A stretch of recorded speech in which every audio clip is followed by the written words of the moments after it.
Remove the skid plate first from underneath the vehicle, then unscrew the petcock just a little bit, and don't do what I did here, otherwise you're going to make a huge mess. So you just need to unscrew the petcock just enough until it's draining like that into your bucket.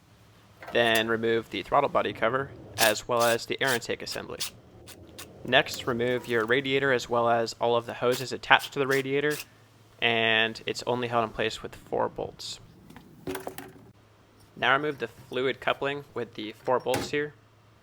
Once the fan's out of the way, then go ahead and remove the serpentine belt. Remove the power steering pump by removing the 3 bolts.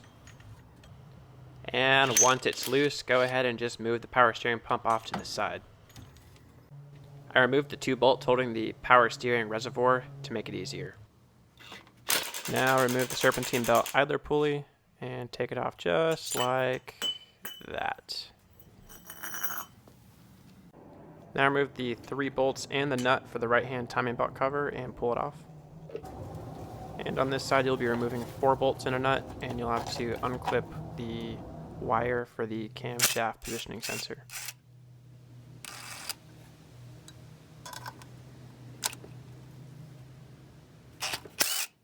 And then go ahead and remove the camshaft positioning sensor.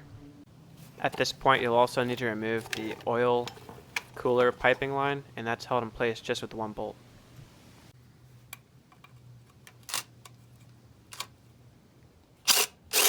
Remove these 2 bolts and then remove the timing belt cover.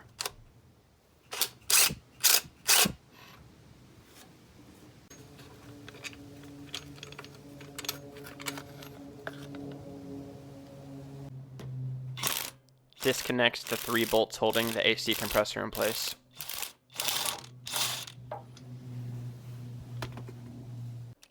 Now remove this bracket so you can remove the AC compressor.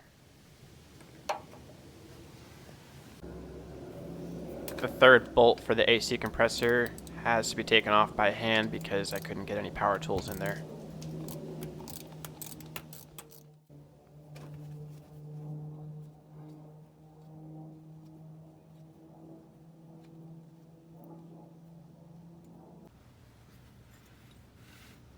Remove this Phillips screw, and once that bracket is off of the AC compressor, the compressor will drop away. Remove the 2 nuts and the 2 bolts holding in place the fan bracket, and then remove the fan bracket.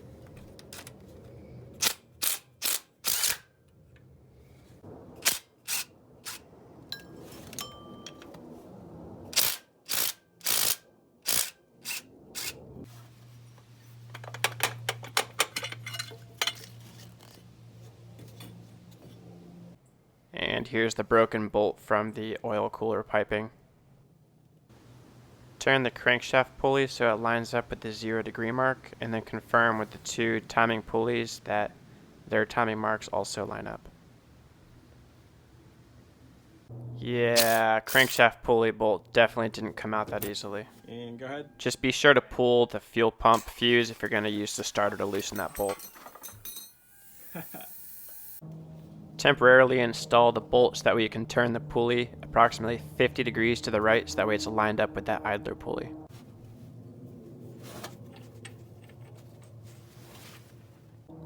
Disconnect the alternator. Now remove the timing belt tensioner, and unfortunately I broke one of the bolts. So here I'm trying to extract it. Now remove the serpentine belt tensioner pulley.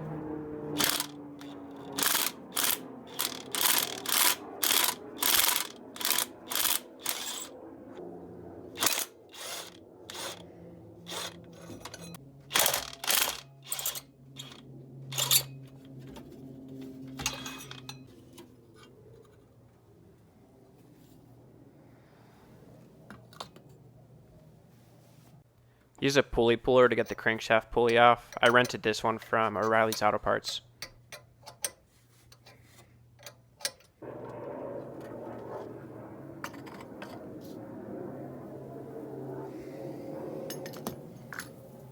Remove the lower timing belt cover.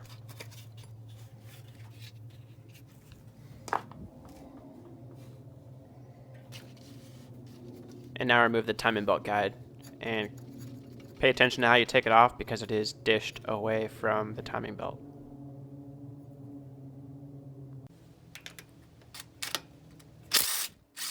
Remove the idler pulley.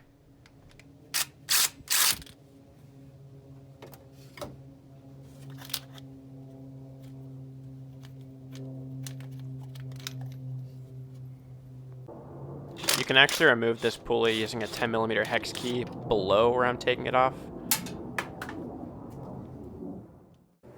Either way, it still has to come off.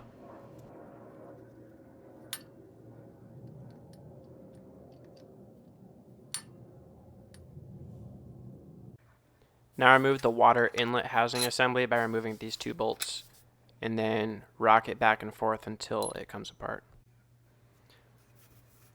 Be sure to remove the old O-ring and make sure it's not stuck inside the piping, and then clean off all of the surfaces with a Scotch-Brite pad before installing it later on.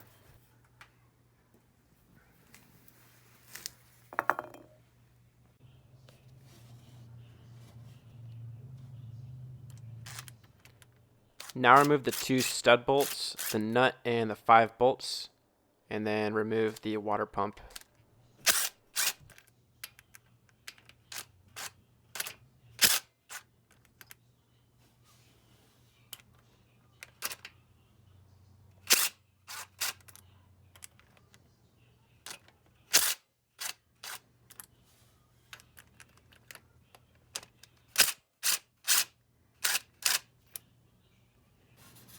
Use a Scotch-Brite pad and really spend the time to clean the mating surface so that we don't deal with a water leak down the road. Now install a new O-ring, and you can use a little bit of dish soap to help slip it on here. This is a little bit difficult to do with one hand, but carefully install the gasket for the water pump.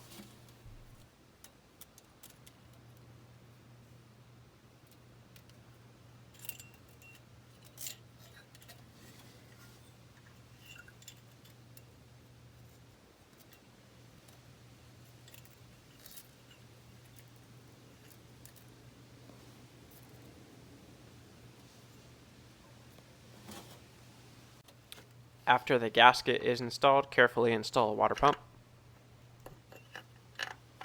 This is an Aisin water pump, and from what I understand, Aisin is the original manufacturer for the Toyota OEM water pump, so this is basically the same as an OEM pump.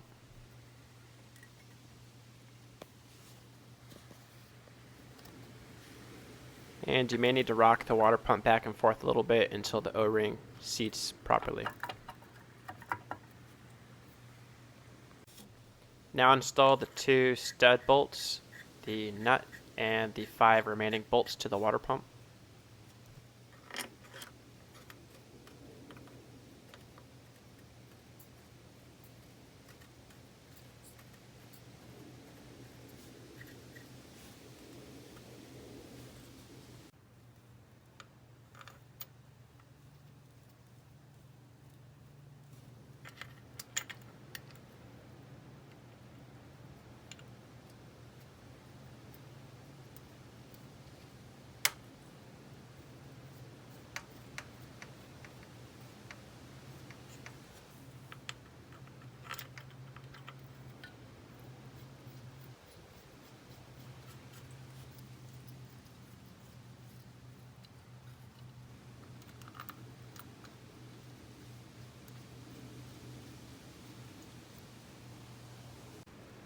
The 2 stud bolts and the nut will be tightened down to 13 foot-pounds, and the 5 remaining bolts will be tightened down to 15 foot-pounds.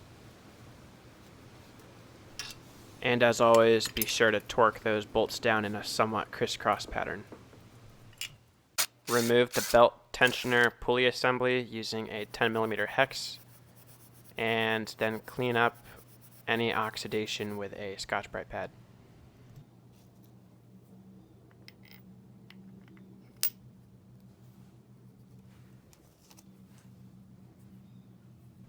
Try to maintain the original orientation of this washer.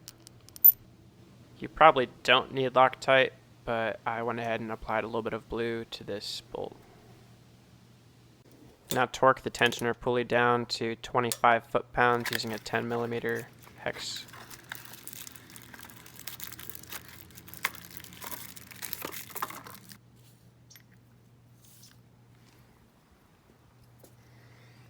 And now install the second idler pulley.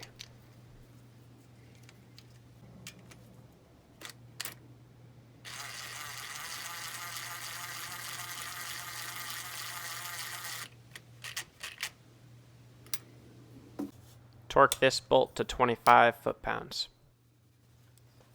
Now clean up any oil and debris off of all of the timing belt pulleys.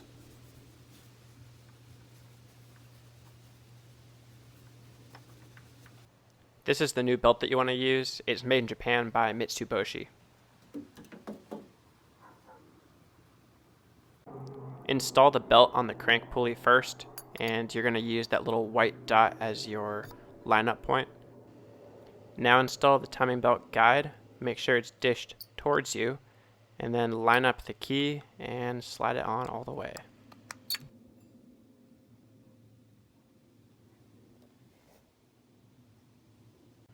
I don't have the necessary tool for holding these pulleys in place, so line up one pulley first, and then with a breaker bar or a ratchet, you can spin the other pulley in the opposite direction so that way the belt lines up properly.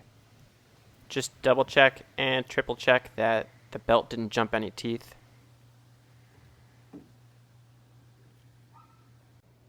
Now install the tensioner and keep that ring in place, and then torque those two bolts down to 19 foot-pounds. Now install the lower belt cover and the 4 bolts to hold it in place.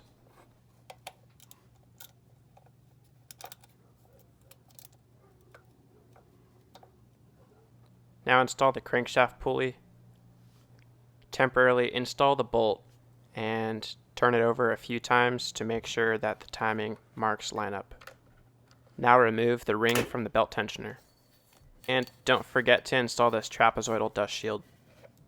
Install the fan bracket. The 14mm nut and bolt are tightened to 24 foot-pounds, and the 12mm nut and bolt are tightened down to 12 foot-pounds. Now install this central dust shield, and make sure that the little hook in the very bottom portion of the dust shield actually hooks behind the fan bracket, right where my thumb is. And then install the 2 bolts and tighten those down to 12 foot-pounds. Now install the alternator, and these 2 bolts are tightened down to 29 foot-pounds.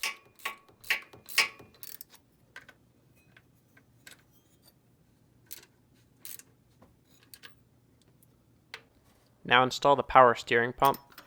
Should have 2 bolts and 1 nut, and all 3 of them will be tightened down to 13 foot-pounds.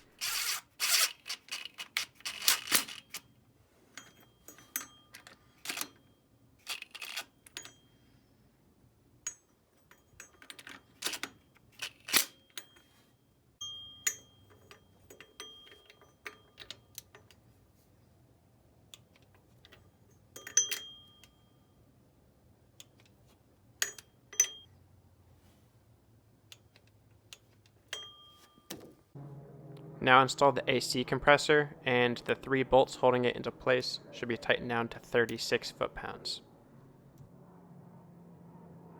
Now install the camshaft position sensor and tighten these 2 bolts down to 66 inch-pounds.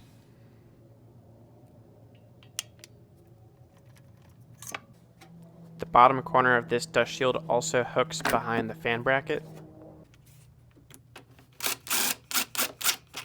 Install the 4 bolts and the 1 nut and tighten all 5 down to 66 inch-pounds. Then install the dust shield on the passenger side, which is held in place with 3 bolts and 1 nut. Those are also tightened down to 66 inch-pounds.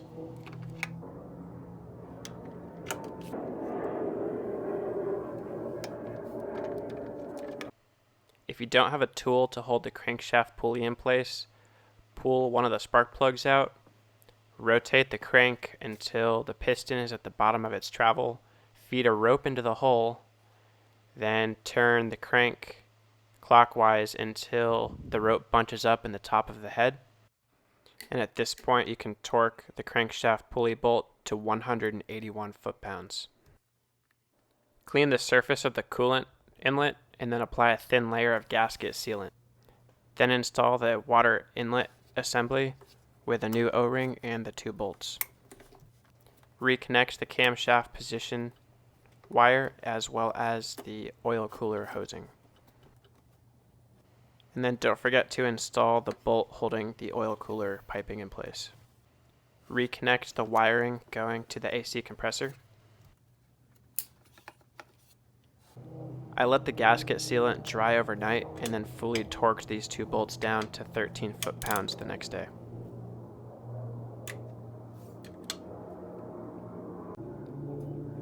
Install the serpentine belt idler pulley and tighten to 29 foot-pounds.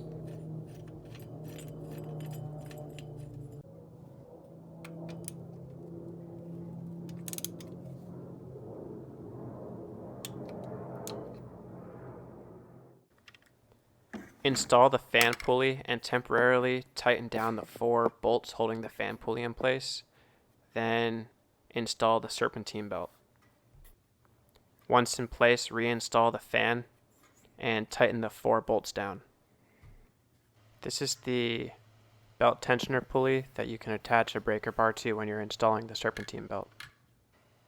Reinstall the air inlet assembly as well as all the vacuum lines in the rear.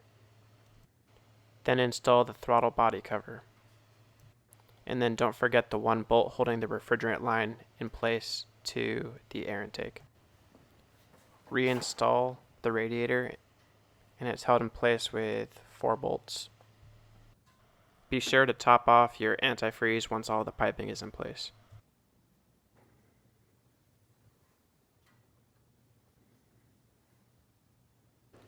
Underneath the vehicle, reattach the transmission coolant lines as well as the final coolant hose.